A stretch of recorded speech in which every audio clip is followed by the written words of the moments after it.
आज राजनीति हर चीज़ में है, उससे आप मुक्त नहीं रह सकते हैं। और राजनीति से मुक्त रहना बल्कि बल्कि अनैतिक भी है, क्योंकि ये राजनीति ही है जो हमारे जीवन को संचालित कर रही है। तो अगर आपके देश में अच्छी राजनीति होगी तो आपका समाज अच्छा बनेगा, अगर ख़राब राजनीति होगी तो आपका समाज खराब बनता जाएगा। मेरे ख्याल से आज हमारे देश में जो राजनीति है वो ख़राब हो रही है लगातार, और वो एक ख़राब मनुष्य को जन्म दे रही है। वो एक ऐसे मनुष्य को जन्म दे रही है जिसमें नैतिकता अनैतिकता का कोई बोध नहीं है। कि आज हमारी राजनीति समाज को बांटने का काम कर रही है। हमारे समाज का ताना बाना जो रहा है वो इतना आपस में जुड़ा हुआ रहा है कि अगर हिंदू जो है ताना है तो मुसलमान बाना है। तो हमारा ये समझिए कि जितनी भी कलाएं हमारे यहाँ हैं, वो चाहे कपड़ा बुनने की कला हो, साड़ी बुनने की कला हो, दरी और कालीन बुनने की कला हो, उसमें तमाम कारीगर मुस्लिम हैं। यहाँ तक कि रामलीला में जो मुखौटे बनते हैं, मुखौटे रामलीलाओं के पर्दे जो बनते हैं, उनको जो मुसलमान कलाकार बनाते हैं। तो ये हिंदू मुस्लिम ईसाई एकता हमारे समाज में इस तरह रही है कि वही हमारे समाज की असली ताकत है। अगर आप उसमें फूट पैदा करेंगे, अगर आप नफ़रत पैदा करेंगे उसमें, तो एक आंतरिक विभाजन होगा। एक कवि के नाते और एक नागरिक के नाते ये मैं अपनी जिम्मेदारी महसूस करता हूँ कि अगर हमारे देश की व्यवस्था ख़राब है तो मैं उस व्यवस्था की आलोचना करूँ। अगर हमारे देश की सत्ता की राजनीति, हमारे देश की सरकार अच्छी नहीं है तो मैं उस सरकार की आलोचना करूँ। यही मेरी देशभक्ति है, यही मेरी सबसे बड़ी देशभक्ति है। देशभक्ति हम आखिरकार एक कवि और एक नागरिक के तौर पर मैं जो इस सरकार के प्रति जिम्मेदार नहीं हूँ, मैं इस देश में रहने वालों के प्रति जिम्मेदार हूँ।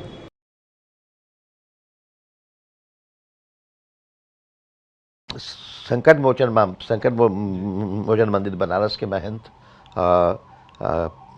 का मैं इंटरव्यू पढ़ रहा था। उन्होंने कहा कि श्री राम की कोई अवधारणा एग्जिस्ट ही नहीं करती है। उस राम का अस्तित्व सीता के बिना नहीं है। तो जब भी आएगा सिया राम आएगा या सीताराम आएगा। पुराने साहित्य में सारा आप देख लीजिए, सीताराम प्रेमचंद की कई कहानियों में है ये। तो ये तो एक राजनीतिक नारा है, इसका किसी तरह की धार्मिकता से कोई संबंध नहीं है। तो ये उसको जिस तरह पेश किया जा रहा है, ये कहा जा रहा है कि जय श्री राम तो अनादिकाल से हमारे साथ रहा है, ऐसा तो है नहीं, बिल्कुल नहीं है ऐसा। तो राम राम से लेकर के और राम नाम सत्य तक कहीं भी श्री राम नहीं है।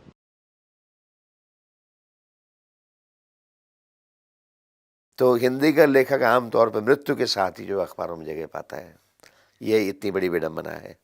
तो और जो साहित्य को समाज में पहुंचाने वाले जो माध्यम हैं, उन पर लेखक का कोई हाथ, उन पर लेखक का कोई नियंत्रण नहीं है।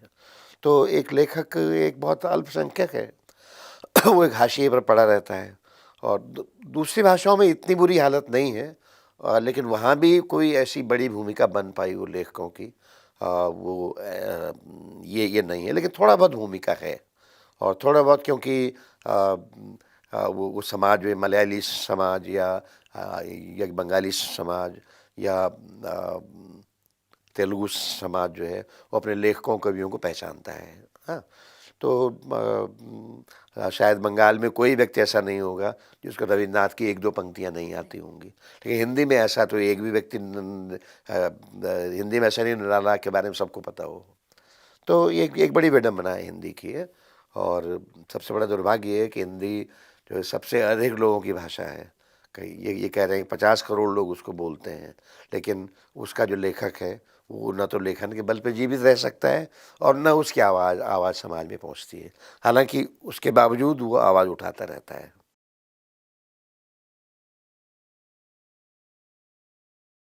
सब कुछ जो है अखबार के जो स्वामी हैं, अखबार के स्वामित्वधारी जो लोग हैं, सब कुछ उनके अनुसार तय हो रहा है। संपादक नाम की संस्था कब की नष्ट की जा चुकी है। और मैं कुछ हिंदी अखबारों को पढ़ता रहा हूँ, मुझे लगता ये है कि उनमें जो कुछ हो रहा है वो एक ख़ास तरह का बिचौलियापन है, बस इसके अलावा कुछ नहीं है। और एक तरह का बड़े पैमाने पर हिंदूकरण, तो हिंदी अखबार आज लगभग हिंदू अखबार में बदल चुके हैं और वो हिंदू हित और हिंदू हितों का प्रतिनिधित्व जो पार्टी कर रही है और जो कि कॉरपोरेट भी है अपने आप में, वो उसके वो पूरी तरह समर्थक हैं। उनमें कोई आलोचना दृष्टि नहीं है और समाज में क्या हो रहा है इससे भी उन्हें बहुत ज़्यादा सरोकार नहीं है।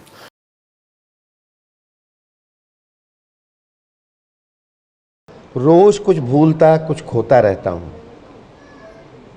चश्मा कहाँ रख दिया है, कलम कहाँ खो गया है, अभी अभी यहाँ नीला रंग देखा था, वह पता नहीं कहाँ चला गया। चिट्ठियों के जवाब देना, कर्ज़ की किस्तें चुकाना भूल जाता हूँ। दोस्तों को सलाम और विदा कहना याद नहीं रहता। अफसोस प्रकट करता हूँ कि मेरे हाथ ऐसे कामों में उलझे रहे जिनका मेरे दिमाग से कोई मेल नहीं था। कभी ऐसा भी हुआ जो कुछ भूला था उसका याद न रहना भूल गया। माँ कहती थी उस जगह जाओ जहाँ आखिरी बार तुमने उन्हें देखा, उतारा या रखा था। अमूमन मुझे वे चीज़ें मिल जाती और मैं खुश हो उठता। माँ कहती थी चीज़ें जहाँ होती हैं अपनी एक जगह बना लेती हैं और वह आसानी से मिटती नहीं। माँ अब नहीं है लेकिन उसकी जगह बची हुई है। चीज़ें खो जाती हैं लेकिन जगहें बनी रहती हैं। हम कहीं और चले जाते हैं, अपने घरों, लोगों, अपने पानी और पेड़ों से दूर। मैं जहाँ से एक पत्थर की तरह खिसक कर चला आया, उस पहाड़ में भी एक छोटी सी जगह बची होगी। इस बीच मेरा शहर एक विशालकाय बांध के पानी में डूब गया। उसके बदले वैसा ही एक और शहर उठा दिया गया, लेकिन मैंने कहा मेरा शहर अब एक खाली जगह है। घटनाएं विलीन हो जाती हैं लेकिन वे जगहें बनी रहती हैं जहां वे घटित हुई थीं, जमा होती जाती हैं, साथ चलती रहती हैं, याद दिलाती हुई कि हम क्या भूल गए हैं और हमने क्या खो दिया है।